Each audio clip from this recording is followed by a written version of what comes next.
Terima kasih, Saudara, Anda masih bersama kami di Kompas Manado Pagi. Saudara, Kapolres Boalemo Gorontalo AKBP Sigit Rahayudi terlibat adu mulut dengan salah satu warga yang diketahui bernama Marten Basaur yang diduga sebagai pelaku tambang ilegal di daerah tersebut. Adu mulut terjadi antara Kapolres Boalemo dengan seorang yang diduga pemilik tambang ilegal di Kabupaten Boalemo Gorontalo.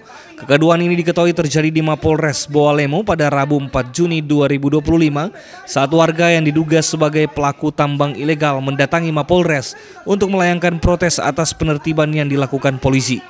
Kapolres AKBP Sigit Rahayudi Boalemo nampak naik pitam saat terduga pelaku protes dan melawan hingga keduanya cekcok. Video ini pun viral di media sosial.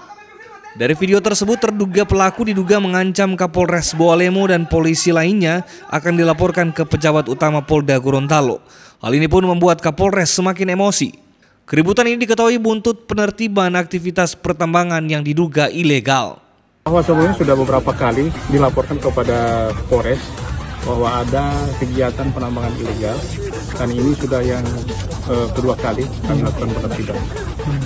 Jadi barang bukti yang kita sudah amankan saat ini ada beberapa alat-alat yang digunakan seperti yang terlihat di gambar di belakang ini. Semuanya kita akan jadikan barang bukti untuk proses penyidikan selanjutnya.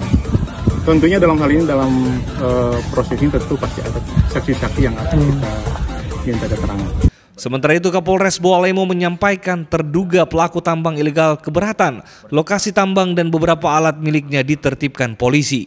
Pada saat hari Rabu tanggal 3 Juni pukul 14.00 Marten Basaur beserta 3 orang kawannya, yang satu lagi atas nama Bribka HS dan 2 orang kawannya yang saya tidak ketahui namanya, itu datang ke Polres Boalemo.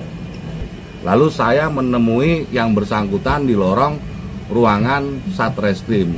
Di situ karena mengacu kepada kejadian hari Selasa dan hari Rabu di mana orang Marten ini selalu membawa nama-nama pimpinan Polda, yang saya tahu itu adalah tidak benar, yang saya tahu itu adalah hoak, yang saya tahu itu adalah suatu kebohongan. Sehingga saya langsung dengan suara tinggi menyampaikan kepada Pak Marten juga. Karena Pak Marten juga marah-marah sama anggota saya, mengancam dan menakut-nakuti anggota saya dengan membawa-bawa nama-nama PJU yang diketahui ketidakbenarannya. Sehingga lalu saya dengan nada tinggi, tanpa menghardik, tanpa membawa menghina, tanpa mengancam, saya menyampaikan kepada Pak Marten dengan suara tinggi, jangan kamu mengancam-ancam anggota saya. Kapolres Boalemo pun mengaku akan komitmen dalam menertibkan aktivitas pertambangan ilegal yang merusak lingkungan. Tim Liputan Kompas TV Boalemo Gorontalo.